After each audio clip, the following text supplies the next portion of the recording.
హిరణ్యకశిపుడిని సంహరించడానికి నరసింహస్వామి స్తంభంలో నుంచి ఉద్భవించాడు. క్రూరుడైన హిరణ్యకశిపుడి వంటి రాక్షసుడికే నరసింహస్వామిని చూసి గుండె ఆగిపోయినంత పనైంది.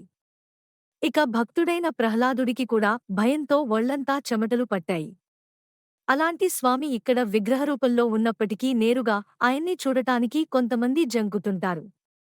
బహుశా అందుకేనేమో ఈ ఆలయంలో స్వామివారిని భక్తులు ఉదయం వేళలో మాత్రమే దర్శించుకుంటూ ఉంటారు. ఆ ఆలయం ఎక్కడుందో, ఆ విశేషాలేమిటో ఈ కథనంలో చూద్దాం. భారతదేశం ఎన్నో ఆలయాలకు, ఎన్నో అద్భుతాలకు ప్రసిద్ధిగాంచిన దేశం.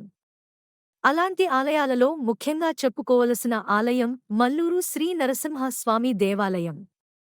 వరంగల్ జిల్లాలోని ఖమ్మం, భద్రాచలం రహదారికి సమీపంలో ములుగు జిల్లాలోని మంగపేట మండలం మల్లూరులో ఈ ప్రాచీన నరసింహుని ఆలయం వెలసి ఉంది. ఎన్నో అంతు చిక్కని రహస్యాలకు నిలయమైన ఈ ఆలయాన్ని హేమాచల నరసింహస్వామి ఆలయంగా పిలుస్తారు. అత్యంత ప్రాచీనమైనదిగా చెప్పబడుతోన్న ఈ క్షేత్రంలో లక్ష్మీనరసింహస్వామి కొండపై వెలసి ఉన్నాడు.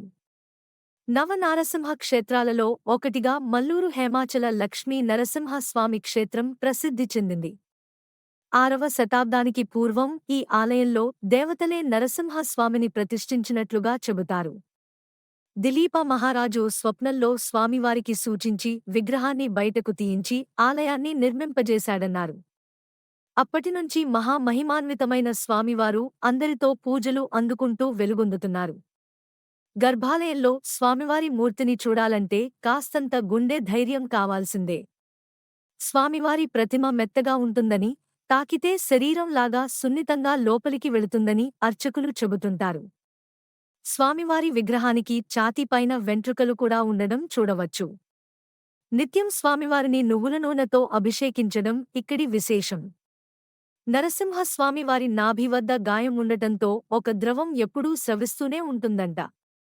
ఆ ద్రవానికి చందనం పెట్టి ప్రతి శని, ఆది, సోమవారాలలో భక్తులకు ప్రసాదంగా ఇస్తారు. చిందామణి జలధార పేరు వినిపించే స్వామివారి పాదాల నుంచి నిత్యం ఒక జలధార ప్రవహిస్తూ ఉంటుంది.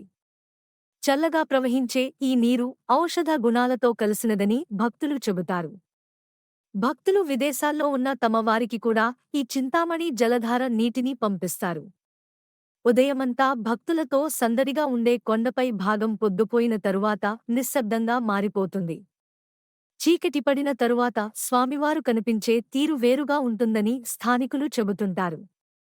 రాత్రి సమయాల్లో అప్పుడప్పుడు కొండపై నుంచి సింహ గర్జనలు వినిపిస్తాయని స్థానికులు అంటారు.